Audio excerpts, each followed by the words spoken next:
Hello students, आज हम विशिष्ट बालकों के प्रकार टाइप्स ऑफ एक्सेप्शनल चिल्ड्रन के बारे में पढ़ेंगे।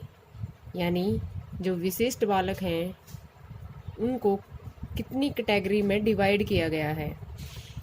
तो विशिष्ट बालकों को 4 कैटेगरी में डिवाइड किया गया है। वो 4 कैटेगरी कौन कौन सी हैं? शारीरिक रूप से विशिष्ट बालक, बौद्धिक दृष्टि से विशिष्ट बालक, सामाजिक दृष्टि से विशिष्ट बालक और बहुबाधिता। यानी ये फर्स्ट पॉइंट है हमारा, शरीर के आधार पर उन जो बालक सामान्य बालकों से अलग हैं उनको कौन सी कैटेगरी दी गई है? शारीरिक दृष्टि से विशिष्ट बालक। और जिन बच्चों को बुद्धि के आधार पर सामान्य बालकों से अलग रखा गया है तो उन बच्चों को बौद्धिक दृष्टि से विशिष्ट बालक की कैटेगरी में रखा गया है।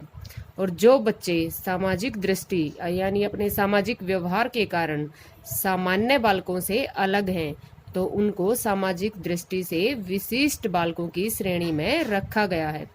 और फोर्थ पॉइंट है हमारा बहुबाधिता। यानी बहुबाधिता ये 4 टाइप्स हैं जो एक्सेप्शनल चिल्ड्रन हैं, उनको 4 कैटेगरी में हमने क्या कर दिया? डिवाइड कर दिया। अब हम फर्स्ट पॉइंट देखते हैं भी, शारीरिक दृष्टि से विशिष्ट बालक कौन कौन से होते हैं। यानी इसके नाम से ही स्पष्ट है, जिन बच्चों के शरीर में किसी न किसी प्रकार का दोष है वो क्या कहलाते हैं? शारीरिक दृष्टि से विशिष्ट बालक कहलाते हैं। फर्स्ट पॉइंट है, जैसे उनको भी आगे डिवाइड किया गया है, जैसे दृष्टि दोष, वाणी दोष, श्रवण दोष और शारीरिक दोष। दृष्टि दोष क्या होता है? इसके नाम से ही पता चल रहा है, जो बच्चे देखने में जिनको बाधिता है, यानी जिन बच्चों को स्पष्ट रूप से देखने में बाधिता है वो बच्चे क्या कहलाते हैं? उनमें कौन सा दोष होता है? दृष्टि दोष। यानी जो सामान्य बच्चों की तरह सामान्य रूप से नहीं देख पाते वो क्या कहलाते हैं? दृष्टि दोष वाले बच्चे कहलाते हैं। दृष्टि दोष को भी आगे 2 भाग में डिवाइड किया गया है। एक हो गया आंशिक दृष्टि दोष और एक हो गया गंभीर दृष्टि दोष। आंशिक दृष्टि दोष वो हो गया जिनको अपने रूटीन के काम करने में, जिनको क्या करने में? अपने रूटीन के काम करने में कोई किसी बाहरी उपकरण या बाहरी वस्तु की सहायता नहीं पड़ती, उनको क्या कहा गया है? उस दोष को क्या कहा गया है? आंशिक दृष्टि दोष। ठीक है। और जिन को अपने रोजमर्रा के काम करने में दूसरों की सहायता लेनी पड़ती है उस दोष को क्या कहा गया है? गंभीर दृष्टि दोष। यानी जो बच्चे बिल्कुल ही नहीं देख पाते, जिनको एक स्थान से दूसरे स्थान पर जाने के लिए या अपने रोजमर्रा के रूटीन के काम करने के लिए, अपने जो उनका जीवन है, जीवन की सभी कार्यों को करने के लिए उनको क्या है? दूसरों पर निर्भर रहना पड़ता है। तो इसलिए उसके नाम से ही स्पष्ट है वो क्या हो जाता है? गंभीर दृष्टि दोष। नेक्स्ट है वाणी दृष्टि दोष। यानी जिन बच्चों को जिन बच्चों को बोलने की समस्या है, वाणी मीन्स जिन बच्चों को बोलने की समस्या है, यानी जो स्पष्ट रूप से बोल नहीं पाते, जिनको बोलने में समस्या उत्पन्न होती है, वो कैसे बच्चे होते हैं? वाणी दोष से बाधित बच्चे। वो कैसे बच्चे होते हैं? वाणी दोष से बाधित बच्चे। यानी जिन बच्चों को थोड़ा बहुत अकलाते हैं, एक वर्ड को 2 बार रिपीट करते हैं, जिन बच्चों को ऐसे बच्चे, इसको भी 2 भागों में डिवाइड कर दिया गया है, एक आंशिक वाणी दोष और एक गंभीर वाणी दोष। आंशिक में क्या होगा? जिन बच्चों को बोलने में थोड़ी बहुत दिक्कत है, जैसे एक वर्ड को बार बार रिपीट करना या जल्दी तीव्रता से बोलना, वो उन बच्चों को क्या कहा गया है? आंशिक वाणी दोष की कैटेगरी में आएंगे वो बच्चे। और जो बच्चे बिल्कुल ही नहीं बोल पाते वो कैसे बच्चे हो जाएंगे? गंभीर वाणी दोष से ग्रस्त बच्चे हो जाएंगे। उनको अपनी बात दूसरों को समझाने के लिए सांकेतिक भाषा का प्रयोग करना पड़ेगा। नेक्स्ट है श्रवण दोष। श्रवण दोष क्या हो गया, यानी जिन बच्चों को सुनने में कोई परेशानी है, क्या है, जिन बच्चों को सुनने में कोई परेशानी है तो वो क्या हो जाएगा, श्रवण दोष।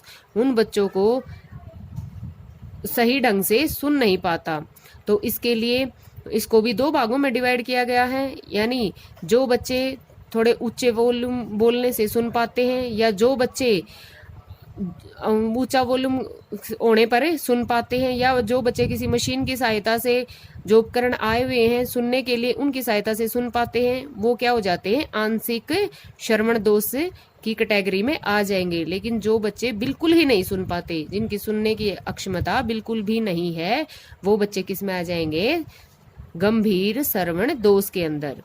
नेक्स्ट है शारीरिक दोष, यानी शारीरिक दोष कौन सा हो गया, इनके अलावा, यानी बोलने में दिक्कत के अलावा, या देखने में दिक्कत के अलावा, या सुनने में दिक्कत के अलावा, इनके अलावा एक और दोष होता है, कौन सा, शारीरिक दोष। शारीरिक दोष के अंदर क्या आ जाती है, उनकी शारीरिक अपंगता, यानी उनके शरीर के किसी न किसी भाग में कोई न कोई असामान्यता है। जैसे उन फॉर एग्जाम्पल किसी के पैर सही ढंग से नहीं है, किसी का हाथ सही ढंग से नहीं है, किसी के कान सही ढंग से नहीं है, किसी के दो, आपने देखा होगा किसी के हाथों के 2 अंगूठे होते हैं, किसी के पैरों की ज्यादा उंगलियां होती हैं, किसी के 2 या एक से ज्यादा अंगूठा होता है, 2 अंगूठे आपस में जुड़े होते हैं। ऐसे किसी की रीढ़ की हड्डी में कोई दिक्कत है, कोई ढंग से स्पष्ट रूप से खड़ा नहीं हो पाता, कोई चल नहीं पाता, तो वो जो शरीर के अंदर वो अपंगता में दिखाई देती है, तो वो किसके अंदर आ जाएगी, शारीरिक दोष के अंतर्गत आ जाएगी। तो आपने स्पष्ट रूप से जाना भी, शारीरिक दृष्टि से विशिष्ट बालक कौन से होते हैं, जो देख नहीं सकते, जो बोल नहीं सकते, जो सुन नहीं सकते, और शारीरिक अपंगता, यानी जिसके अंदर शारीरिक अपंगता है। फिर वही शारीरिक अपंगता भी 2 भागों में डिवाइड है, एक आंशिक गंभीरता, और एक आंशिक रूप से गंभीर है, और एक बिल्कुल गंभीर है, जिनके अंदर अपंगता, आंशिक अपंगता और गंभीर अपंगता। आंशिक अपंगता में वो उनको अपने रोजमर्रा के काम करने के लिए दूसरों की जरूरत नहीं पड़ती, और जो गंभीर अपंगता है उनमें उनको एक स्थान से दूसरे स्थान तक जाने के लिए या अपना कोई भी कार्य करने के लिए दूसरों की आवश्यकता पड़ती है। नेक्स्ट पॉइंट है आपका बौद्धिक दृष्टि से विशिष्ट बालक। अब बौद्धिक दृष्टि से विशिष्ट बालकों भी आगे उसके भी 4 पॉइंट्स है। फर्स्ट है इसके अंदर प्रतिभाशाली बालक आएंगे, सेकंड सृजनशील बालक आएंगे, थर्ड अधिगम असमर्थ बच्चे आएंगे, और फोर्थ मंद बुद्धि, या जिसको मानसिक मंदता भी कहा गया है। प्रतिभाशाली बच्चे कौन से होंगे, प्रतिभाशाली बच्चे इनको इनकी बुद्धि के आधार पर, यानी इनको इनके आईक्यू के आधार पर क्या कर दिया गया है, 4 भागों में डिवाइड कर दिया गया है। प्रतिभाशाली बच्चे वो होंगे जिनका आईक्यू लेवल 140 या उससे अबोव होगा, तो वो बच्चे क्या कहलाएंगे, प्रतिभाशाली बच्चे कहलाएंगे। कौन से होंगे प्रतिभाशाली बच्चे, अब हम इनके बारे में जानेंगे भी। प्रतिभाशाली बच्चे आप किन को कह सकते हैं, प्रतिभाशाली बच्चे कौन से होंगे। प्रतिभाशाली बच्चों की, जो इन बच्चों की क्या है, जो इन बच्चों की शैक्षिक जो योग्यता है, शैक्षिक जो उपलब्धि है, वो उसका स्तर क्या होता है, ऊंचा होता है। ये इनकी शैक्षिक उपलब्धता का स्तर क्या होगा, ऊंचा होगा। ये बच्चे शिक्षा में बहुत उन्नति करते हैं, और इनकी स्मरण शक्ति भी क्या होगी, ज्यादा होगी। ये किसी भी, जैसे समझो भी कोई क्वेश्चन है, उनको ये बहुत ही कम टाइम में समझ सकते हैं और उसको लर्न कर सकते हैं। यानी उनकी स्मरण शक्ति भी क्या होगी, सामान्य बच्चों से ज्यादा होगी, उनका आईक्यू लेवल भी सामान्य बच्चों से ज्यादा होगा, उनकी शैक्षिक उपलब्धि भी क्या होगी, सामान्य बच्चों से ज्यादा होगी, और उनकी बुद्धि भी क्या होगी, वो तीव्र बुद्धि वाले होंगे। नेक्स्ट है सृजनशील। सृजनशील बच्चे कौन से होंगे, सृजनशील बच्चे वो होंगे जो बच्चे किसी चीज के निर्माण या उसके नए संशोधित तरीके को व्यक्त करते हैं, जो क्या करते हैं, किसी चीज के निर्माण और उस नए संशोधित तरीके को व्यक्त करते हैं। सृजनशील शक्ति हर एक व्यक्ति में किसी न किसी रूप में पाई जाती है, यानी सृजनशील जो शक्ति है वो किसी न किसी हर एक व्यक्ति में किसी न किसी रूप में होती है। यदि बच्चे को उचित वातावरण प्रदान कर दिया जाए और अपनी मौलिकता को अच्छे ढंग से प्रस्तुत कर सकता है तो वो क्या हो सकता है, एक सृजनशील बच्चा अपनी सृजनशीलता को स्पष्ट रूप से दिखा सकता है। यानी देखो आप इसमें और इसमें क्या डिफरेंस होगा, यानी जो प्रतिभाशाली बच्चे हैं और जो क्या है सृजनशील बच्चे हैं उनमें क्या डिफरेंस होगा। जो प्रतिभाशाली बच्चे हैं वो तो क्या होगा, उनकी शैक्षिक उपलब्धि ज्यादा होगी। यानी एक तरह से आप सिंपल से कर सकते हैं भी, जो प्रतिभाशाली बच्चे हैं वो उस काम को, उनको कोई काम दे दिया गया, उस काम को कम से कम टाइम में कर सकते हैं, यानी जो शैक्षिक कार्य है उसको कम से कम टाइम में कर सकते हैं। मान लो कोई मैथ का क्वेश्चन उनको दे दिया तो जो प्रतिभाशाली बच्चे हैं वो उसको कम टाइम में सोल्व कर सकते हैं। लेकिन जो सृजनशील बच्चे हैं वो उसी क्वेश्चन को कई तरीकों से सोल्व करके दिखा सकते हैं। वो क्या होगी, एक उनकी सृजनशीलता, यानी एक ही कार्य को कई ढंग से करके दिखाना। तो वो बच्चा, चाहे वो कोई भी कार्य है तो वो बच्चा क्या दिखाएगा, सृजनशीलता।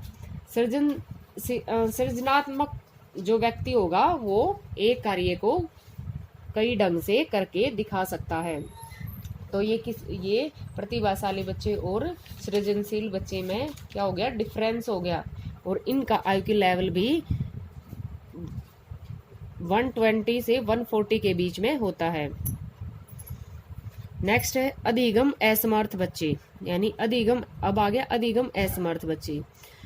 अधिगम असमर्थ बच्चे क्या होंगे, अधिगम असमर्थ बच्चे वो होंगे जिनको एक काम कई बार समझाना पड़ता है, यानी इनके नाम से ही पता चल रहा है अधिगम मीन्स सीखना, ठीक है। और असमर्थ मीन्स सीखने में कुछ असमर्थता होना, यानी वो जब अधिगम करते हैं, वो बच्चे जब सीखते हैं तो उनके सीखने में क्या होती है, कुछ असमर्थता दिखाई देती है। अधिगम असमर्थता को समर्थी बच्चे हैं उनको एक चीज कई बार समझानी पड़ती है। मान लो उनको कोई क्वेश्चन करवाना है तो उनको वो चीज सामान्य बच्चों की बजाय, यानी सामान्य बच्चों को तो आप एक बार बताएंगे 2 बार बताएंगे वो चीज समझ आ जाएगी, लेकिन जैसे इन बच्चों को सामान्य बच्चों की बजाय एक से ज्यादा बार, कई बार इनको क्या करना पड़ता है, वो चीज, उस चीज को समझाना पड़ता है, ठीक है। तो वो बच्चे क्या हो जाएंगे, अधिगम असमर्थ बच्चे। इनके नाम से ही पता चल रहा है भी जो अधिगम करने में, यानी जो सीखने में, जो लर्निंग में कुछ असमर्थता को प्रकट करते हैं वो बच्चे क्या कहलाते हैं, अधिगम असमर्थ बच्चे कहलाते हैं। ये इन बच्चों को भी किसकी कैटेगरी में, बौद्धिक दृष्टि से विशिष्ट बालकों की कैटेगरी में रखा गया है। नेक्स्ट है आपका मंद बुद्धि, यानी मंद बुद्धि बच्चे कौन से होंगे, जो बच्चे सामान्य बच्चों से नीचे होते हैं और अधिगम असमर्थी, सामान्य बच्चों से तो नीचे हो गए, अधिगम असमर्थी और उनसे भी कम IQ लेवल इनका होता है, तो वो बच्चे किसकी कैटेगरी में आ जाते हैं, अधिगम असमर्थ की कैटेगरी में आ जाते हैं। इन बच्चों में यानी इनका IQ लेवल 75 से नीचे होता है। जो मंद बुद्धि बच्चे हैं उनका IQ लेवल क्या होता है, 70 से नीचे होता है। बहुत से बच्चे अधिगम असमर्थी और मंद बुद्धि इन दोनों को एक ही समझते हैं, लेकिन ये दोनों अलग अलग कैटेगरी हैं। अधिगम असमर्थी तो वो हो गया, वो चीज वो बच्चा उस चीज को कर सकता है, लेकिन उसको क्या है, कई बार वो चीज समझानी पड़ती है, यानी उसको बार बार वो चीज बतानी पड़ती है, उसको रिवाइज करवानी पड़ती है, यानी बार बार उसको उसकी मेमोरी के लिए उसको प्रैक्टिस ज्यादा करवानी पड़ती है, वो फिर वो उस चीज को कर पाता है, तो वो तो क्या हो गया, अधिगम असमर्थ। लेकिन जो मंद बुद्धि, वो उस चीज को करने में क्या है, मंद बुद्धि है, उनकी बुद्धि इतनी नहीं है कि वो उस कार्य को कर पाए, ठीक है। तो ये दोनों क्या है, अलग अलग कैटेगरीज हैं। बहुत से बच्चे इनको क्या कर लेते हैं भाई, अधिगम असमर्थी और मंद बुद्धि एक ही कैटेगरी नहीं, ये अलग अलग कैटेगरी में आते हैं।